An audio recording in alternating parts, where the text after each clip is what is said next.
కూడి చేరి వచ్చిన మీ అందరికీ ప్రభువైన దేవుని నామంలో వందనాలు తెలియజేస్తున్నాను. ఈరోజు నేను చెప్పబోయే అంశం పస్కా గొర్రెపిల్ల. ఈ అంశం 12వ అధ్యాయం 1వ వచనం నుంచి 13వ వచనం వరకు నేను మీకు వివరించాలి. ఈ 12వ అధ్యాయం ఏ సందర్భంలో చెప్తున్నాడు దేవుడు అనేది నేను మీకు ముందుగా వివరించి తర్వాత వాక్యాన్ని వివరిస్తాను. దేవుడు ఇశ్రాయేలీయులైన తన ప్రజల్ని ఐగుప్తు దేశం నుండి పాలు తేనె ప్రపంచ దేశానికి చేర్చడానికి ముందు ఫరో ఐగుప్తు దేశం మీద చాలా తెగుళ్ళని పంపిస్తాడు. 10 తెగుళ్ళని పంపిస్తాడు.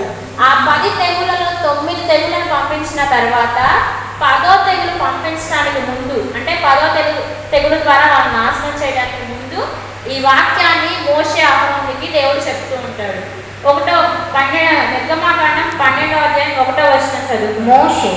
మోషే అహరోనులు ఐగుప్తు దేశంలో ఉండగా యెహోవా వారికి ఇలాగ సెలవిచ్చెను. యెహోవా వారితో ఇలాగ సెలవిచ్చెను, నెలలలో ఈ నెల మీకు మొదటిది, ఇది ఈ సంవత్సరమునకు మొదటి నెల.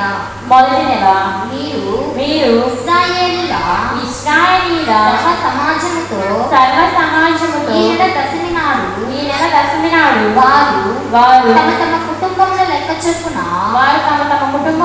చొప్పున ఒక్కొక్క గొర్రె పిల్లనైనను మేక పిల్లనైనను అనగా ప్రతి ఇంటికి ఒక గొర్రె పిల్లనైనను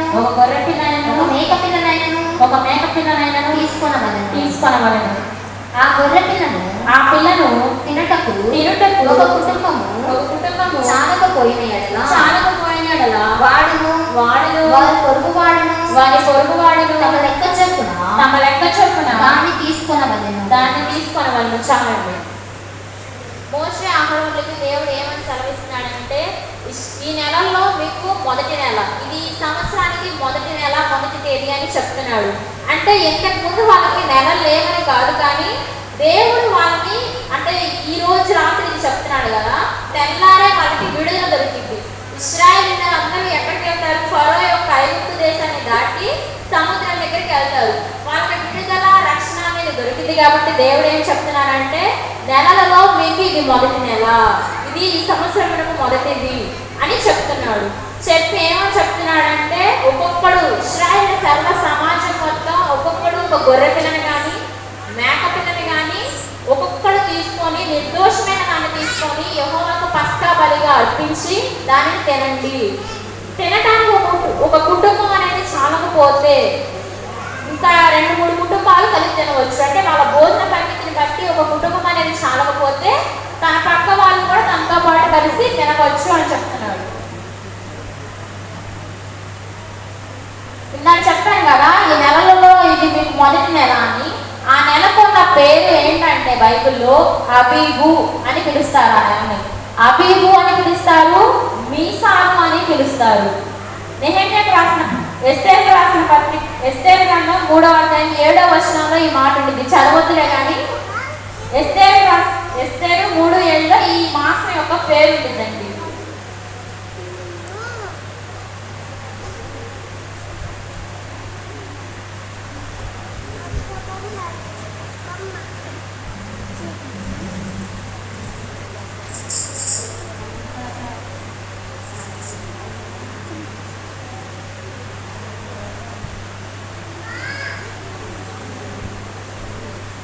నిర్గమాకాండం 23వ అధ్యాయం 15వ వచనం. పులియని రొట్టెల పండుగ ఆచరింపవలెను. నేను నీకు ఆజ్ఞాపించినట్లు అబీబు నెలలో నీవు ఐగుప్తులో నుండి బయలుదేరి వచ్చితివి కనుక ఆ నెలలో నియామక కాలమందు 7 దినములు పులియని రొట్టెలను తినవలెను. 7 దినములు పులియని రొట్టెలను తినవలెను. చాలండి. పులియని రొట్టెల పండుగని ఆచరించాలి. నీకు ఆజ్ఞాపించినట్లు అబీబు నెలలో, ఏ నెలలో అంటే అబీబు నెలలో నియామక కాలమందు నీవు దీన్ని ఆచరించాలి. 7 దినాలు నీవు దీన్ని ఆచరించాలి అని చెప్తున్నాడు. కొరింథీయులకు రాసిన పత్రిక 1 కొరింథీ 5వ అధ్యాయం 7వ వచనం.